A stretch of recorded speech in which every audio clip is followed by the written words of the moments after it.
स्वराज्य टीव्ही, पर्याय आमचा, निवाडा तुमचा। बुलढाणा जिल्ह्याच्या जळगाव जामोद तालुक्यातील गरीब मागासवर्गीय विद्यार्थ्यांना शिक्षण सोयीस्कर होण्याकरिता डॉक्टर बाबासाहेब आंबेडकर मागासवर्गीय मुलांचे शासकीय वसतिगृह कित्येक वर्षांपासून निर्माण करण्यात आले आहे, परंतु येथील विद्यार्थ्यांना अनेक समस्यांचा सामना करावा लागत असून कंपनी आणि गृहपालाच्या नियोजन शून्य कारभारामुळे येथील विद्यार्थी गेल्या 3 दिवसांपासून उपाशी असल्याचे वास्तव समोर आले आहे। शासनाच्या वतीने विद्यार्थ्यांकरिता एक प्रशस्त इमारत आणि इतर भौतिक सुविधा पुरवल्या आहेत। स्थानिक वसतिगृहात मुलांचे जेवण, नाश्ता आणि सुरक्षा याकरिता स्मार्ट कंपनी यांना कॉन्ट्रॅक्ट दिलेले आहे। कंपनीच्या कारभारावर लक्ष देणे, क्वालिटी चेक करणे आणि विद्यार्थ्यांना सर्व सुविधा योग्यरित्या मिळतात की नाही हे पाहण्याची जबाबदारी गृहपाल यांची आहे। परंतु दिनांक 13 डिसेंबर पासून कंपनीने नेमणूक केलेल्या जेवणाच्या कंत्राटदाराने अचानक कंत्राट रद्द केल्याने शासकीय वसतिगृहातील विद्यार्थ्यांच्या जेवणाचा मोठा बिकट प्रश्न निर्माण झाला होता। वसतिगृहाचे गृहपाल इंगोले यांनी जेवणाची समस्या मार्गी न लावता अर्ध्यापेक्षा जास्त विद्यार्थ्यांना घरी पाठवण्यात भले समजल्याचा धक्कादायक प्रकारही या निमित्ताने समोर आला आहे। जळगाव जामोदच्या शासकीय वसतिगृहामध्ये एकूण 75 विद्यार्थी असून 13 डिसेंबर ते 16 डिसेंबर पर्यंत फक्त 25 विद्यार्थी वसतिगृहात उपस्थित होते। इतरांना गृहपालांनी घरचा रस्ता दाखवला आणि उर्वरित 25 विद्यार्थ्यांची कशीबशी जेवणाची व्यवस्था करून हा प्रकार लपवण्याचा केविलवाला प्रयत्न करण्यात आला आहे। 12वीला सहकारमध्ये तू किती वर्ष झालं हॉस्टेलवर आहेस? 5 वर्ष होते. 5 वर्ष झाले. रात्री जेवण काय होतं? म्हणजे आम्हाला जेवण नव्हतं, आम्ही बाहेर गेलो होतो. रात्री जेवण झालं नाही? मग नाही जेवण भेटलंच नाही रात्री? नाही, इथं मेस नव्हती चालू ना, मग आमचं व्यवस्था सगळी बाहेर करून दिली. मेस किती दिवस झाले बंद आहे? 2 दिवस झाले बंद आहे. आणि पाण्याची व्यवस्था कशी असते? पाणी असते, कपडे वगैरे धुवायला हो, असते? असते. भरमसाठ नाही, पण मग आता मोजकं असते, पण असते रूममध्ये पाणी. व्यवस्था नसल्यामुळे पोरं बाकीचे घरी गेले? हो, घरी गेले. किती पोरं घरी गेले? तरी 10-15-20 पोरं घरी गेले. म्हणजे छोटे होते का तुमच्यापेक्षा? लहान होते, 8 सगळेच गेले. सगळेच गेले. म्हणजे यांना पाठवलं का व्यवस्थापकांनी की त्याच्या मनात गेले? ते त्याच्या मनाने जेवणाची व्यवस्था नव्हती इथं, म्हणून ते घरी गेले. म्हणजे त्यांच्या कोणी बाहेरून जेवण आणलं, कोणी कुठून, कोणी जेवणच केलं नाही. तर आम्ही ना मॅगी खाल्ली, काही बनवून खाल्लं, तेच रूमामध्ये कॅटल होते त्याच्यामध्ये बनवून खाल्लं. म्हणजे ते स्वतः खर्चानं केलं तुम्ही? हा, स्वतः खर्चानं. बाकी तुम्हाला इथे मॅनेजमेंट? संध्याकाळचं एक टाइम संध्याकाळचं एक टाइम. म्हणजे तुम्ही संध्याकाळी जेवण करायला गेले ते तुम्हाला याच्याकडून भेटलं नाही? नाही, तुम्ही स्वतः करून केलं, स्वतः करून केलं. याने कोणती जेवण आणि व्यवस्था केली नाही? नाही. जी परिस्थिती आहे ते सांगा ना, कारण की काल हे पूर्ण 2 दिवस झाले याची मेसची व्यवस्था नाही आहे, इथं मेस बंद पडली. काल आम्ही सकाळी जेवणाची व्यवस्था केली सर्व विद्यार्थ्यांची, तंतोतंत कोणी त्यातलं राहिलं नाही. संध्याकाळची व्यवस्था द्यायला काही पोरांची जेवणाची व्यवस्था झाली नाही, त्याचे जो पैसे त्या बाहेर त्यांनी केली, पण आता संध्याकाळपर्यंत कंपनीनं म्हणजे जी व्यवस्था केली होती ती त्यांनी पूर्ण केली नाही, त्यामुळे सायंकाळची वेळेवर व्यवस्था राहिली. सर आता काल सकाळचे जेवढे पोरं आहेत, आता आज डबल सकाळ झाली, त्यापासून जे पोरांची जेवणाची व्यवस्था नाही झाली तुमच्या इकडे? त्यांनी नाश्ता फळं घेतली, डबल नाश्ता घेतलाय आणि आताची जेवणाची तयारी झालेली आहे. जेवणात तयार झाली, पण तुम्ही पाठपुरावा काय केला? पण संध्याकाळी आम्हाला असं सांगितलं बऱ्याच मुलांनी की त्यांनी मॅगीवर दिवस म्हणजे रात्री जेवण झालं नाही त्यांचं, तर त्यांनी मॅगी खाल्ली. मी वेळेवर काही व्यवस्था करू शकलो नाही, कारण की दिवसभर मला त्याच्यातच गुंतून राहावं लागलं. माझी प्रकृती खराब झाली होती, त्यामुळे मी रात्रीची व्यवस्था नाही करू शकलो, उशिरा मिळालं. तुम्ही पण त्या ठेकेदार अशी किंवा वरचे तुमची ज्याची कंपनी त्या कंपनीशी पाठपुरावा केला नाही? मी सहाय्यक आयुक्त कार्यालयाला कळवलाय काल पत्र देऊन, तर मी त्याला रात्री 9-9:30 वाजता. त्यांचं म्हणणं आम्हाला पाठपुरावा केलाच नाही, आम्हाला कॉन्टॅक्टच नाही करायला पाहिजे असं तुम्ही? कोणाचं म्हणणं? ती कंपनीवालीच. माझ्याकडे पत्र आहे, मी मेल सेंड केले सर्वांना, अमरावतीपर्यंत मेल सेंड केले काल.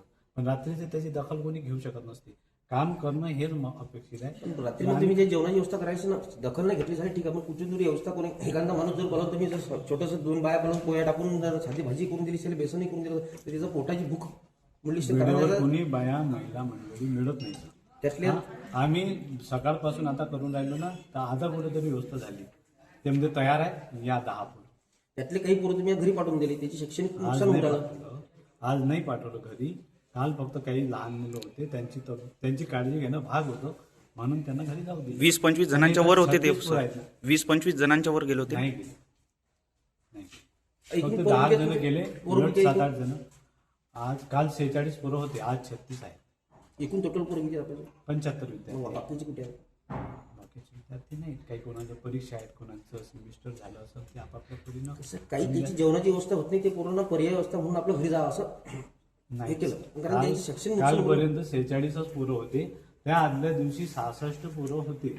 त्याच्या आधीच्या 4-5 दिवसाआधी पण ते भोजन पुरवठादार बदलून गेल्यामुळे ते पण कमी झाले. नाही 66 विद्यार्थी पटावर होते पूर्ण हजर. तुम्ही किती वर्ष झाली काय? 2 वर्ष झाले. 2 वर्ष किती ठेकेदार बदलले? तो काही विषय नाही सर. किती बदलले? त्याला आपण काही करू शकत नाही. तर किती बदलले? हा त्याचं कारण नसल्याशिवाय काही आपण सांगू नाही शकत नाही. आम्ही कोणाला बदला किंवा जा किंवा कोणाला त्रास देतो का? नाही. जेव्हा आपल्यात अडचणी असतात तेव्हाच आपण त्या पत्रव्यवहारानं कळवतो. पण त्याच्यामध्ये बदलण्याचा काही नाही. त्या बदलण्यामागं आणि इतर कारणं असू शकतात. त्यामुळे एवढी व्यवस्था आपण केलेली आहे फळं फळावळाची आणि नाश्त्याची. आजची जेवणाचं झालेलं आहे सर्व विद्यार्थ्यांना. आता ते इन्स्टंट ज्यांना स्कूल करायचं आहे ते माझ्यासोबत चला जेवण करायला. आम्ही साहेबाला तो वरती प्रोव्हाइड करू माहिती किंवा त्यांना असं केलं आहे. जर आज त्या ठेकेदारावर ऍक्शन नाही झाली तर भविष्यात असे ठेकेदार नेहमी ठेकेदारांनी असं होतच नाही दादा. केलं तर मग या पहिली पोराच्या गोष्ट त्या ऍक्टिव्ह ठेकेदार नेमाची कोशिश केली होती. त्यांना आम्ही डॉक्युमेंट घेऊन बोलवतो. बुलढाण्याला डॉक्युमेंट वगैरे घेऊन बोलवतो. डॉक्युमेंट वगैरे घेऊन बोलवलं नंतर व्हेरीफाय जे डॉक्युमेंट घेऊन मग नंतर ऑर्डर. मग आता याला तुम्ही नेमलं डॉक्युमेंट व्हेरिफिकेशन केलं नाही तसं ठेकेदार डॉक्युमेंट व्हेरिफिकेशन म्हणजे त्याने आधार कार्ड पॅन कार्ड पाठवलं. फूड अँड ड्रगचं लायसन्स त्याने काढून पाठवलं होतं. लायसन नसताना तुम्ही त्याला ठेका दिला ना मग इथं? लायसन नाही त्यांना ऑनलाईन टाकली होती. फक्त कॉपी यायची बाकी आहे त्याची. पण तुम्ही त्याचे कागदपत्र न पाहता तुम्ही त्याला लायसन ठेकेदाराला देता असं होणारच आहे ना. मग तुम्ही कोणाला बी चालत्या माणसाला लायसन देसाल. लायसन ऑनलाईन त्यांनी टाकले होतं. फक्त कॉपी जी आहे बुलढाण्याला आणून द्यायची ते तो यायच्या आधीच त्यानं बंद करून टाकला. काय प्रॉब्लेम झाला आपण जर एवढ्या मध्ये किती सरात किती विद्यार्थी आहे सर आपले टोटल? आज 36 आहे. आज नाही टोटल 75 75 विद्यार्थ्यांचे आपण जीवाशी खेळवलं सर. कसं 75 हे पहिल्यांदा असं झालं सर. ती नवीन ठेकेदार होता म्हणून नाही तर आजपर्यंत तुमची त्याच्यावर कारवाई काय राहील? कार्यवाही आम्ही बोलतो वरती वरिष्ठांशी आणि त्याच्यावरती काय कार्य होती तुम्हाला ते तुम्ही याची कल्पना दिली ना वरिष्ठांना पहिले तुम्ही सांगितलं नाही. मग त्यांना तर काही ना काही आदेश करायला लागेल ना. काही कारवाई हे त्यासाठीच आम्ही आज आलो. आता या पूर्ण जे जुने ठेकेदार आहे त्यांच्यासाठीच ते त्यांची मिटिंग घ्यायची. आता त्याला पहिले जेवणाचं जेवण झालं की पाहतो. आम्ही मिळून बसून ठरवता त्यांचा. आमचा एकच प्रश्न आहे फक्त की त्या ठेकेदारावर कारवाई व्हायला पाहिजे. हो ठीक आहे बोलतो मी निश्चितच होईल. वरती. काल आम्ही आवाज दिलेला आहे. साहेब काहीतरी दुसरं कोणाचं तर काही विद्यार्थ्यांना स्वखर्चाने 2-3 दिवस भागवावे लागले. त्यामुळे शासकीय वसतिगृहातील विद्यार्थ्यांना भोजन आणि इतर सुविधा पुरविणाऱ्या कंपनीसोबत शासन कोणताही अधिकृत करार करत नाही का, असा प्रश्न या ठिकाणी उपस्थित झाल्याशिवाय राहत नाही. तसेच कामात अनियमितता करणाऱ्या या स्मार्ट कंपनीचा करार समाज कल्याण विभागाने शैक्षणिक सत्र संपण्यापूर्वीच रद्द केल्याने समाज कल्याण विभाग तसेच वसतिगृहाच्या गृहपालांची सुद्धा कायदेशीर चौकशी करण्याची मागणी वसतिगृहात शिकणाऱ्या विद्यार्थ्यांच्या पालकांकडून करण्यात आली. सर्वसामान्य गोरगरीब पालकांच्या विद्यार्थ्यांना दर्जेदार शिक्षण मिळावं यासाठी शासन वसतिगृहासारख्या योजना राबवून आर्थिकदृष्ट्या गरीब विद्यार्थ्यांना शिक्षणाच्या मुख्य प्रवाहात आणते. मात्र शासनाच्या योजना जनहिताच्या असल्या तरीही त्याची अंमलबजावणी करणारे सक्षम नसतील तर गोरगरिबांच्या विद्यार्थ्यांचे शोषण झाल्याशिवाय राहणार नाही, हे यातून स्पष्ट होते. सर, जळगावच्या मध्ये या ठिकाणचं मुलांचं जे मागासवर्गीय मुलांचं वसतिगृह आहे त्या ठिकाणच्या विद्यार्थ्यांना गेल्या 4 दिवसापासून जेवण दिलं जात नाही असा आरोप केला जातो अशी माहिती आहे.